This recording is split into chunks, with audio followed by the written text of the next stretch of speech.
Bueno, hoy vamos a hablar un poco de la implementación que van a hacer este viernes. Van a trabajar con un amplificador, la D620. Ya le había anticipado yo que este amplificador consiste en la primera y segunda etapa del diseño del amplificador biológico que nosotros hemos visto. Así como tal, el AD620 no es un amplificador biológico, se lo pide o se lo conoce en el ámbito electrónico como amplificador de instrumentación, ¿sí? Entonces, cuando vayan a comprar, pidan amplificador de instrumentación. No es un amplificador operacional simple, sino que, ya saben ustedes, tiene una alta impedancia de entrada, una segunda etapa que hace que este amplificador, que esta configuración tenga un alto rechazo en modo común. Entonces, a diferencia de un amplificador operacional, un integradito simple operacional, el cual también lo pueden implementar en diferentes formas, para que sea bipolar, para que sea monopolar, para que amplifique. La diferencia entre uno y otro hay una diferencia. Entonces, estaba por decirlo, pero prefiero dejarlo para una pregunta de examen, podría ser. ¿Qué diferencia hay entre el amplificador AD620 y un integrado de un amplificador operacional, por ejemplo, el que han estado usando, el M741, por ejemplo, el más básico, 380, o 355, 354, de esos amplificadores? ¿Sí? Nada, para eso hay que conocer un poquito más a fondo este amplificador, ¿sí? Básicamente lo que ustedes estuvieron haciendo, el ensayo del amplificador del EEG, tenía una primera etapa, que es la etapa donde yo le ofrezco a mi configuración una alta impedancia de entrada, una segunda etapa que me da el modo de rechazo en modo común, y una tercera etapa que me da la amplificación y el filtro. Recuerden que en la primera etapa yo no necesito que gane mucho, en la segunda tampoco, y en la tercera le doy la ganancia necesaria para llevar los milivoltios, microvoltios de entrada al amplificador al orden de los cientos de milivoltios o voltios, ¿sí? Bueno, acá hay un esquemático de cómo se configura. Esto es únicamente la conexión de las fuentes, ¿sí? De las estaciones.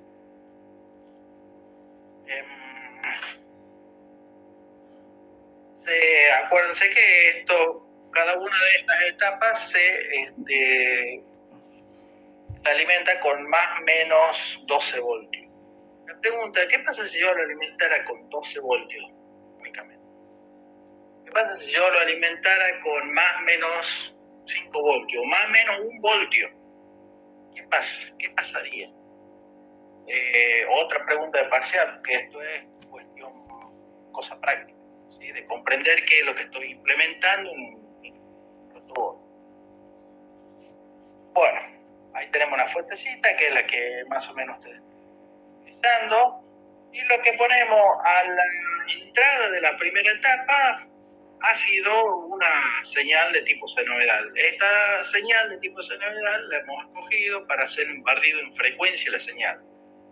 Otra cosa, ¿por qué el barrido en frecuencia tiene que ser con una señal senoidal? ¿Podría hacerse un barrido de frecuencia con una onda cuadrada, con una onda triangular? Otra pregunta, también pueden ser conceptuales de ¿por qué la senoidal? ¿Sí? Entonces, con hemos utilizado un generador, hemos puesto que entregue milivoltios a la entrada de esta primera etapa y hemos registrado. La salida la hemos registrado usando un osciloscopio. Estos son los instrumentos que ustedes ya están familiarizados, que deberían tener claro esta visualización, ¿sí? Muy bien, perfecto. A partir de las mediciones realizadas en el osciloscopio, es que ustedes han podido construir la respuesta en frecuencia del amplificador. No sé si han llegado a hacerle al amplificador el ensayo de modo común. Y bueno, todas las mediciones de salida usando los osciloscopios. Bien. En este trabajo práctico de interferencias, ya no vamos a utilizar un generador de entrada. Ahora queremos nosotros analizar qué pasa cuando nosotros conectamos nuestro amplificador, el amplificador de señal, lo conectamos a una persona. ¿Por qué? ¿Por qué nos interesa conectar a una persona? Bueno, porque son las fuentes de ruido que comúnmente ingresan al amplificador. Ya saben, ingresa por los cables, por el sujeto, o directamente la señal el ruido puede ingresar directamente por el protoboard. ¿Está bien? Entonces estamos evaluando diferentes modos de que ese range de interferencia 50 Hz puede entrar a nuestro amplificador. Bien, entonces se va a conectar a alguien, uno de ustedes, de esta manera para registrar un electrocardiograma. ¿Sí? Tal cual como lo he hecho esto, fíjense que está conectado en un brazo derecho, pierna izquierda, positivo y negativo, y en pierna derecha. No importa, pueden conectar para mayor comodidad el brazo izquierdo, el brazo derecho y la referencia en la pierna, ¿sí? Como para que pueden hacer cualquier configuración. En otra clase vamos a ver específicamente las derivaciones. Por ahora no importa. En el osciloscopio van a ver ya no una señal senoidal, sino que van a ver la señal de DSG. La señal de DSG, que muy posiblemente va a tener una gran cantidad de ruido, como se puede ver acá, ¿sí? Ruido que principalmente se nota en la fase plana del electrocardiograma, por así decirlo. Y bueno, y vamos a poder hacer mediciones del complejo QRS, etc. Entonces, todas las mediciones las vamos a hacer en un osciloscopio.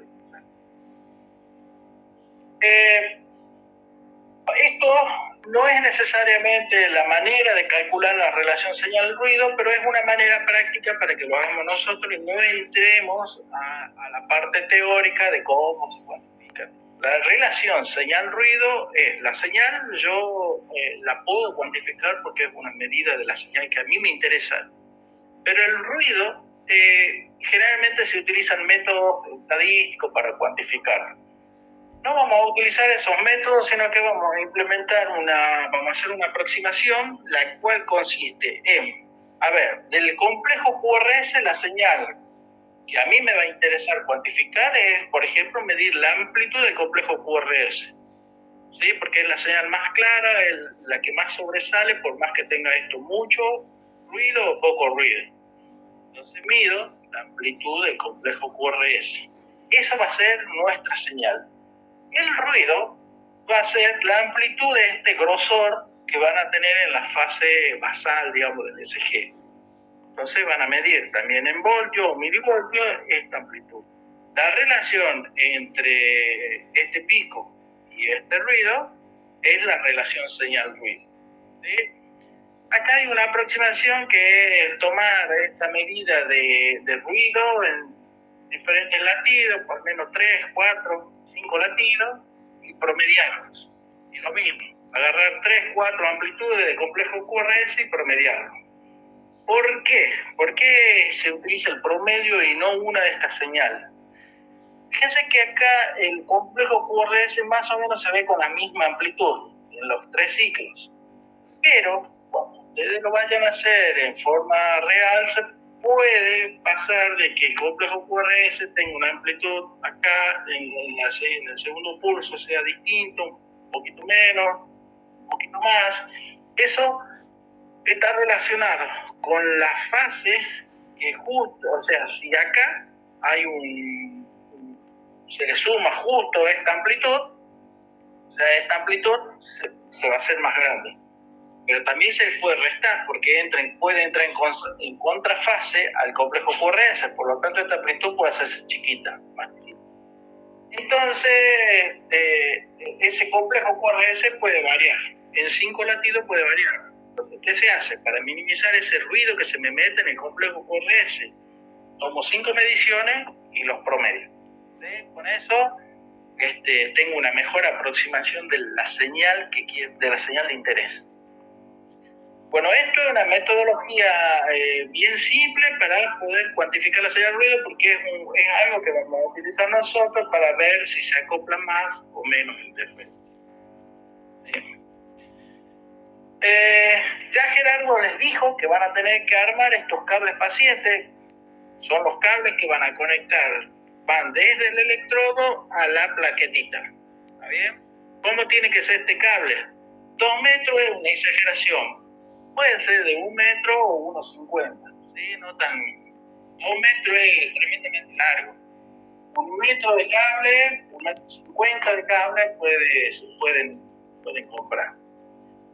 Este cable tiene por el centro un cable que está mallado. ¿Sí? Esta es la malla del cable. Y en los extremos van a soldar estos cocodrilos. Van a dejar en uno de los extremos, van a cortar directamente la malla desde la raíz, desde que comienza la vaina de aisladora, y en el otro extremo la van a dejar ¿sí? Libre. ¿Para qué? Para poderla conectar. Esta malla pueden poner un cocodrilo o no en esta punta, porque para poder conectar las diferentes mallas. Acuérdense que tenemos que poner 3 electrodos en los sujetos, ¿sí? Uno en la mano izquierda, mano derecha y pierna izquierda. O mano izquierda, pie derecho, la configuración que ustedes quieran. Pero necesito 3 cables de estos, ¿sí? Así como está en este ejemplo. Entonces, un punto de cocodrilo verde, rojo y azul, para identificar el positivo, negativo y la tierra, la referencia que uno utiliza. Si ustedes, una cosita, a ver, si ustedes tienen su circuito, antes que me olvide, si ustedes tienen este circuito funcionando, ya están dando, no lo desarmen, ¿sí? Si bien vamos a utilizar el AD620 acá, para reemplazar esto por la primera y segunda etapa, reemplazarlo por el AD620, que es mucho más simple de conectar, si ustedes tienen funcionando esta plaqueta, hagan el trabajo práctico con esa plaquetita, ¿sí? Pero si ya lo han desarmado y no lo tienen funcionando, bueno, van a tener que montar la AD620, tienen unos cuantos cables. Bueno, perfecto. Y este sería el setup experimental de mi trabajo práctico. Muy bien. El punto 1 es hacer bueno, no me acuerdo si el punto 1 era preparar un cable, armar el circuito, no sé cómo está el enunciado actualmente. El punto 2 había que hacer un registro sin las mallas conectadas. Si yo no conecto las mallas, por los cables se puede acoplar ruido. Y ahí se acopla un ruido que lo que hace es formar un campo magnético alrededor de la malla, y eso podría producir una corriente de desplazamiento por los cables. O puede que no. ¿Sí? Esto depende de la posición y el lugar donde hayan montado este circuito, si hay muchos enchufes a la vuelta o no, etc. ¿Sí? Depende del ruido que tengan alrededor. Entonces, cuando ustedes hagan este registro, muy probablemente esta señal ESG se pueda medir el complejo QRS y tenga un nivel de ruido acá bastante grande. ¿Sí? O capaz que es como la figura. Si es como la figura, significa que el ruido que se está metiendo por los cables lo está rechazando muy bien la segunda etapa de su diseño. Chicos, ¿han calculado los rechazo en modo común de sus amplificadores? ¿Qué valores le daban, por ejemplo? Profe, nosotros hemos calculado y nos daba 76.9. Muy bien. ¿Otro?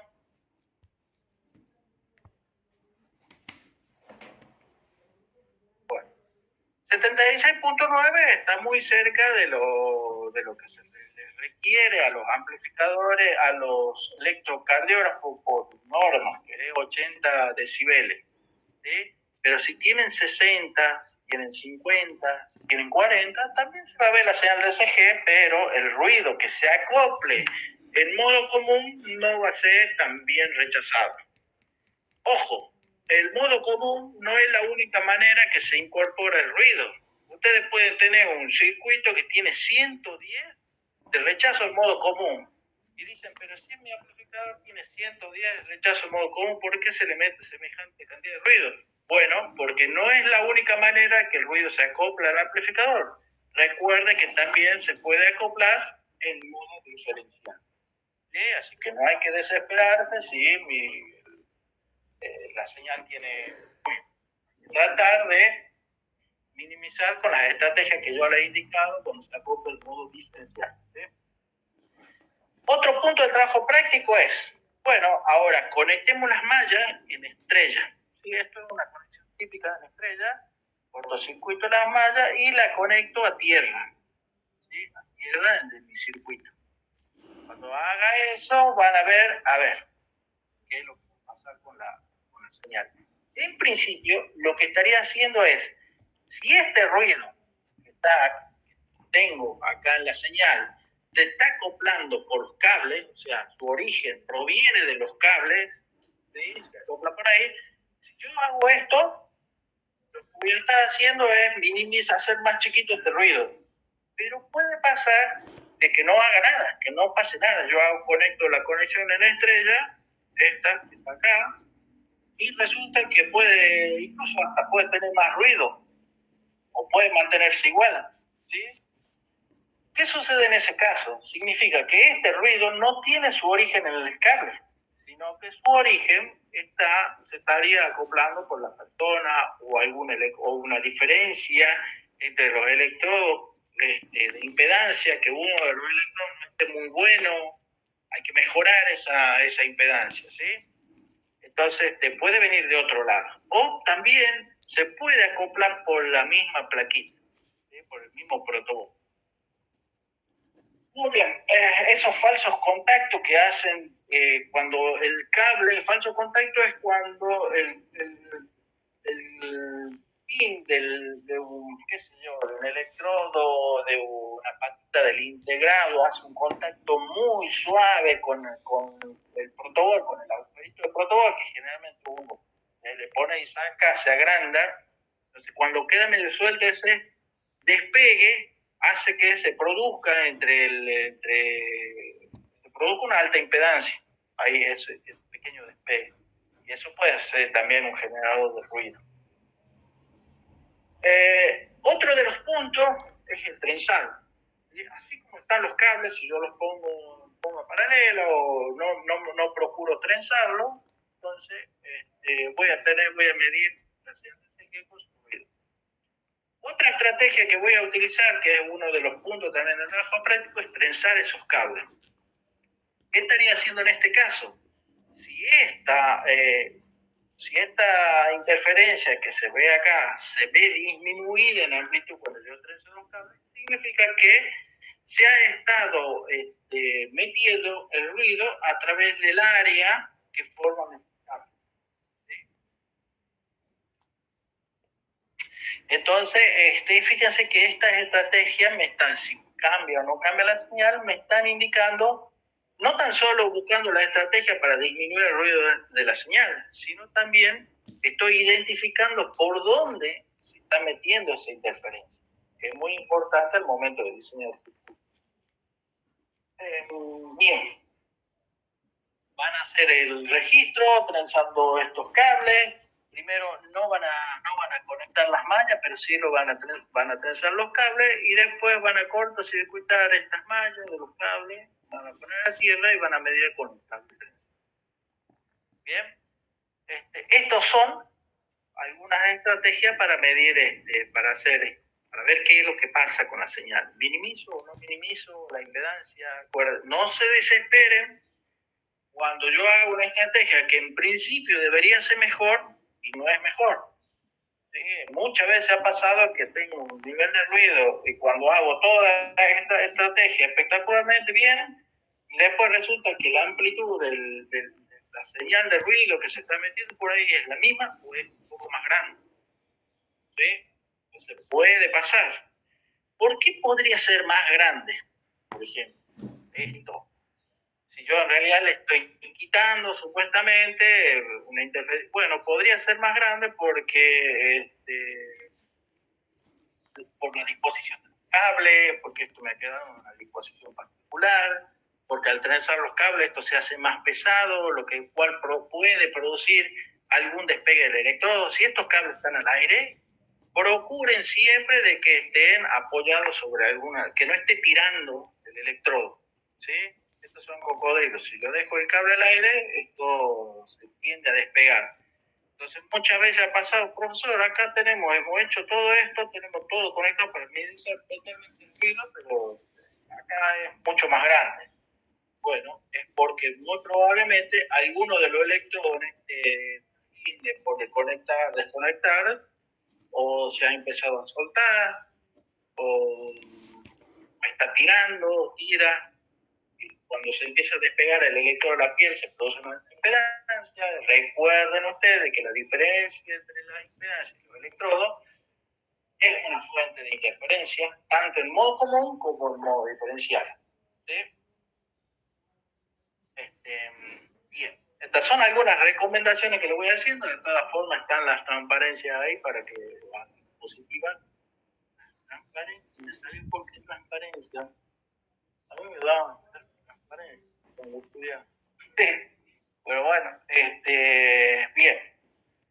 Despegue de un electrodo. Lo que van a hacer en este punto es, una vez que ya tienen todo conectado y la señal SG está relativamente limpia, ¿sí? Yo quiero suponer que van a rechazar mucho más ruido en esta condición que estable trenzado, cortocircuitada la malla y todo está puesto en conexión en estrella a la tierra de la plaquetita. ¿Sí? En esta van a tener la mejor condición, supuestamente. Cuando despegan un electrodo, esto es, o simplemente no lo despegan del todo. Chicos, si ustedes sacan el pegatín ese que está sobre la piel, lo sacan y lo vuelven a pegar, la impedancia de contacto va a ser distinta. ¿Bien? Entonces, lo que es muy probable, si ustedes tienen una señal limpia y despegan y vuelven a poner, van a crear una diferencia entre esas impedancias de contacto. Entonces, lo que yo les recomiendo es el A. Pero el despegue del electrodo no es despegar el electrodo exactamente, es desconectar este cocodrilo. Conecto y vuelvo a conectar. ¿Sí? Conecto y vuelvo a desconectar. Eso va a producir un desbalance tan grande en la impedancia de entrada que va a hacer que sature el amplificador. ¿Sí? Esto se va a ir a más o menos y se va a ver algo parecido. Cuando vuelvan a conectar, lo que va a pasar es que la señal tiende a irse a la línea de base, ¿sí? Tiende a ir nuevamente a la línea de base. ¿Por qué se va a la línea de base? Bueno, por un efecto del amplificador pasa altos. ¿Sí? El amplificador pasa alto, deja pasar todo menos la baja frecuencia. ¿Qué es la baja frecuencia? Y las componentes de continua que tenga la señal. Entonces, acá, estoy sacando las componentes de continua, yendo a cero, por un efecto de la frecuencia de corte inferior. Una vez que tengan la captura de esto en el osciloscopio, esto lo tienen que hacer una captura de esto, lo hacen con el celular y después hacen la medición aparte o congelan la pantalla y sobre esta forma de onda hacen las mediciones. Lo que tienen que determinar es este efecto que aparece acá, de paulatinamente ir a la línea de base igual a cero. Esto lo hace por un efecto de carga a un capacitor. Acá lo que está pasando es que hay una descarga muy grande, hay un cambio muy brusco en el capacitor y después a través de la resistencia se empieza a cargar, empieza a descargar, perdón. ¿Sí? Entonces, cuando desconecto, se carga el capacitor de golpe y se descarga a través de la resistencia. Ese es el efecto del filtro filtro pasa alto. Acuérdense, el filtro pasa alto en la configuración del filtro es el capacitor y la resistencia que tengo al comienzo nomás de la etapa 3. ¿Sí? Si yo mido esto van a tener una variable de tiempo, esto es un punto donde corresponde a un determinado tiempo y un determinado voltaje, un determinado tiempo, un determinado voltaje. Estos dos puntos pertenecen a esta curva. Y esta curva se la puede describir como una carga o descarga del capacitor. Esa carga y descarga del capacitor está gobernada por esta ecuación. Carga o descarga capacitiva. ¿Sí? Es un voltaje donde se carga completamente el capacitor en tiempo igual a 0 y después paulativamente se va descargando, hacia 0. ¿Sí? Esto se descarga con una constante de tiempo tau y esto es la variable de tiempo.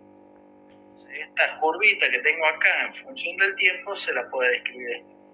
¿A cuánto se ha cargado el capacitor?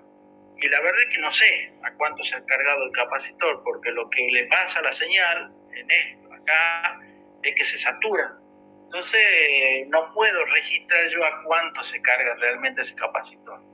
Entonces voy a utilizar una herramienta matemática para deducir, porque no conozco esta variable. ¿Sí? Puedo conocer tau, sí, pero esta no lo conozco.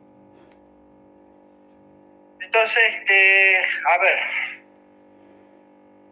si yo tengo los datos de este punto, el punto B1, que está acá, que pertenece a esta curva, corresponde a un voltaje que se carga el capacitor medido en el instante de tiempo T1 y con una constante tau. El punto B2 también tiene como variable esta carga del capacitor que no conozco. Esto está medido en tiempo T2 y está gobernado por la misma constante de tiempo. Fíjense que tengo los dos puntos. Estos puntos pertenecen a esa curva. Estas ecuaciones que he escrito acá tienen que ser verdaderas. Si yo hago la relación entre estos dos, B1 sobre B2, lo que va a pasar es que esta constante B0 se elimina. ¿Sí? Hago la división, pongo la relación arriba, la relación abajo, se simplifican estos voltajes, me queda una relación entre estos exponenciales. Acuérdense, una división de potencia, en este caso las potencias son exponenciales. Lo que pasa con los exponentes se restan. Entonces va a quedar menos T1 menos T2 sobre tau. Y ahí empiezo a trabajar matemáticamente para despejar el tau. ¿Sí? Si trabajo matemáticamente eso, voy a encontrar que el tau va a ser igual a esta ecuación. ¿Sí? A menos T1 más T2 por logaritmo natural de B1 sobre B2. Y toda esta variable extraída de la ecuación. ¿Y para qué me sirve este tau? Este tau me sirve, que es la partecita esta de mi diseño del amplificador, que es R8 en este caso por C1. Esta es, se carga el capacitor y se descarga lentamente por esta resistencia. Eso es el efecto del filtro pasado. Es un filtro pasivo. La frecuencia de corte inferior de este filtro pasa alto, se la puede calcular como 1 sobre 2pi por tau.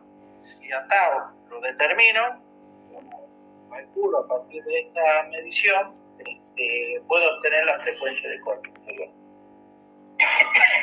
Muy bien, esto es lo que teóricamente tienen que hacer, ¿sí? ¿Para qué sirve esto de despegar un electrodo? Porque muchas veces no sé si el filtro está funcionando bien, ¿sí? Más que nada la frecuencia de corte inferior. Entonces, haciendo una estrategia de despegue del electrodo, de uno de los electrodos, logro este efecto Y lo que puedo hacer a partir de esta curva que se genera es determinar la frecuencia de corte inferior. Es una forma indirecta de determinar la frecuencia de corte inferior. Luego, si ustedes ensayan con este amplificador, van a tener que corroborar de que realmente esta frecuencia de corte inferior se la puede determinar también a partir de estos valores de componente. Esto es un valor teórico, esto es un valor experimental, ¿sí? Puede haber una diferencia. Bueno, si ustedes no tienen funcionando el circuito, no le funciona, no pierdan tiempo en hacer funcionar primera etapa, segunda etapa, tercera. Lo que van a hacer es, o pueden hacer las dos cosas, agarran un protocolo, montan el AD620 y hacen los ensayos ahí, ¿sí? La implementación con el AD620 es muy simple. El AD620 reemplaza la primera y segunda etapa. Entre los pines 1 y 8 se conecta una resistencia. Una resistencia a la cual ustedes determinan para que esto, por ejemplo, tenga una determinada ganancia. Gana 2, puede ganar 3, puede ganar 10, puede ganar 20, 30. ¿Sí? Pueden hacerlo, ganar 1000 si quieren. Si ustedes ganan 1000, no pongan la tercera etapa. A ver, prueben así, conéctense los electrodos e intenten hacer un registro. Y van a ver que en muchos casos sí se puede. Se conectan la entrada negativa por el pin 2, la entrada positiva por la patita 3, y las tensiones de alimentación van entre el pin 4 y el pin 7. El 6 es la salida y el 5 se lo utiliza como referencia. ¿Sí? Acuérdense, pata menos, pata más y referencia. ¿Sí? Es muy simple de utilizar este amplificador, muy práctico, se lo puede hacer ganar mucho si uno quiere. El AD620, como les decía, es primera y segunda etapa. Y este es el diagrama esquemático de este amplificador. Fíjense, tiene la misma forma, exactamente la misma forma que un amplificador operacional común. Por ejemplo, el M741 o de los otros que han estado utilizando en la práctica. Exactamente, y creo que salvo que probablemente en esto integrado en los amplificadores, esto no se conecta, ¿cierto? Pero se alimenta y se pone entrada positiva, negativa y referencia. Es muy parecido. Entre el pin 1 y el pin 8 se pone una resistencia. La resistencia depende de esta relación. Si yo a este lo quiero hacer ganar 100, por ejemplo, entonces reemplazo en esta ecuación esto por 100 y hago un despeje. El RG para acá, paso la ganancia 100 para acá y determino cuánto tiene que ser el valor de resistencia que voy a poner en ese borde. ¿Sí? Una característica particular que tiene este amplificador es que dependiendo la ganancia, por ejemplo, si lo hago ganar 1000 veces, el ancho de banda de este amplificador disminuye. Pero fíjense que disminuye al orden de acá tengo 1K, 2K, 3K, 4K, por ejemplo. ¿Sí? Si utilizo una ganancia muy bajita, voy a tener un ancho de banda más grande, ¿sí? Al orden de los megas, por ejemplo. Pero yo las señales las tengo acá. O sea que lo puedo, por eso es que yo le digo, yo a esto lo puedo hacer ganar una vez o 1000 veces y el ancho de banda va a ser el mismo. ¿Sí? No me va a afectar mucho. Lo que podría afectar es el rechazo en modo común. Bueno, acá hay algunos parámetros sacados de la hoja de datos de los diferentes modelos del AD620. AD620A, B, S. ¿Sí? Bueno, y las ganancias. Y estos son los rechazos en modo común. Fíjese que el rechazo en modo común, si gana uno, en el AD620 es 90 decibeles. ¿Sí? Como típico, como promedio. Puede ganar 73 veces también, puede ser menos. Pero si gana 1000, si lo hago ganar más veces, el rechazo en modo común es más grande, 130 decibeles. La ADC20A que creo que es el que tenemos. Entonces ustedes dirán, ¿por qué? Bueno, es lógico, ¿no? Porque el rechazo en modo común, acuérdense que es ganancia diferencial dividido la ganancia en modo común. Si aumenta la ganancia diferencial, obviamente el rechazo en modo común aumenta. Esto no es una locura. ¿Sí?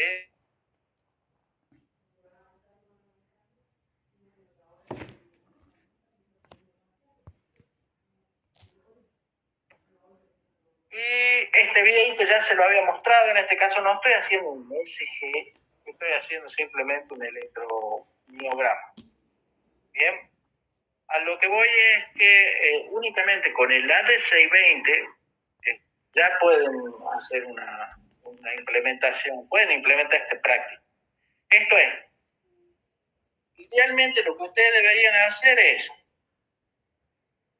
el AD620 ya lo tengo andando, entonces acoplo una tercera etapa, que me dé la etapa de filtrado. ¿Sí?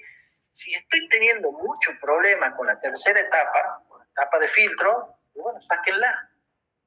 Saquen la tercera etapa y trabajar únicamente con el AD620. Si le está trayendo muchos problemas y están perdiendo mucho el tiempo con tratar de hacer andar la etapa de filtrado. La etapa de filtrado es la que menos problemas generalmente tiene, pero puede tener problemas. ¿Por qué? Porque justo la estoy montando donde el protocolo no está bien. O algunos componentes tienen que estoy utilizando, tienen las patitas, los cables demasiado finitos, etcétera, etcétera. ¿Sí? Son diversas las causas de por qué no puede hacer andar la tercera etapa. Y la implementación la hacen la salida de la C20 como entrada a la etapa del amplificador. ¿Sí? Y acá hacen las medidas a la salida de la tercera etapa, en el caso que hagan esta implementación. Si la tercera etapa gana 33 veces, entonces la de 620 deberá ganar 30 veces. Para tener mi señal de entrada, que está en el orden de los milivoltios, esté en el orden de los voltios. ¿Sí? Pueden hacer buenas mediciones en el osciloscopio. Bueno, creo que son las recomendaciones que, a ver, si no coloco la tercera etapa, el AD620 deberá ganar. O sea, si yo no coloco la tercera etapa, voy a procurar de que gane bastante. 900, 1000 veces el AD620. Calculan el valor de resistencia que le tienen que poner ahí y ya está. Y hacen el ensayo así. Y bueno, hay que hacer, acá dice, repito los puntos 2, 3, 4 y 5. En realidad ustedes van a hacer con uno o con otro. ¿Sí? Antes los trabajos prácticos estos eran de 6 horas en adelante, porque había que hacer con lo que habían montado y después había que hacerlo con el AD620.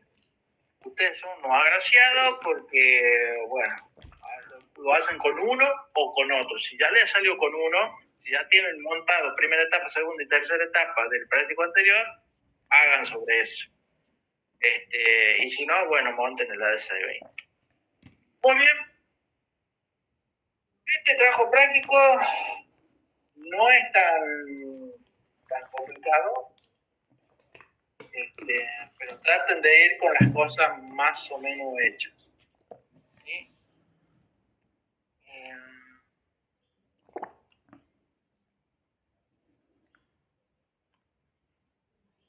Bien.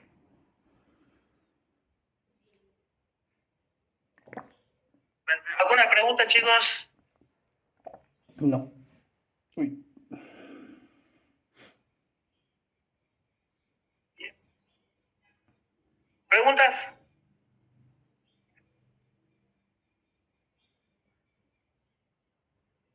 Por mi parte no. Bueno, ¿qué más tengo para decir? En la clase que viene vamos a ver un trabajo práctico que antes lo sabíamos hacer en el aula, pero creo que, o que yo le muestre cómo se ensaya un electrocardiógrafo comercial, muestre la manera en que se realizan, porque cuando ustedes vayan digamos, a un lugar donde hay pocos recursos, una enfermería donde hay pocos recursos, y tienen un electrocardiógrafo y necesitan verificar si anda bien, este tipo de ensayos que solamente necesitan un osciloscopio, un acelerador, pueden determinar si está en condición o no estos dispositivos, ¿no? No, yo creo que no son tanto como para hacer un práctico aparte, no se cuantifica tanto lo que les voy a mostrar de esa teoría, ¿no? Entonces, el jueves les muestro cómo se hace un ensayo de un electrocardiógrafo comercial, y eso va a quedar como una cosa de teoría, teórico-práctico, digamos. Hay mucha práctica, digamos, en realidad. Una implementación práctica de lo que se hace. Chicos, no tengo mucho más. Sí, diga. Yo tengo una consulta. ¿Cuándo sería el primer parcial? El primer parcial es, yo les había dicho ya, alguien me había dicho, ¿cuándo es?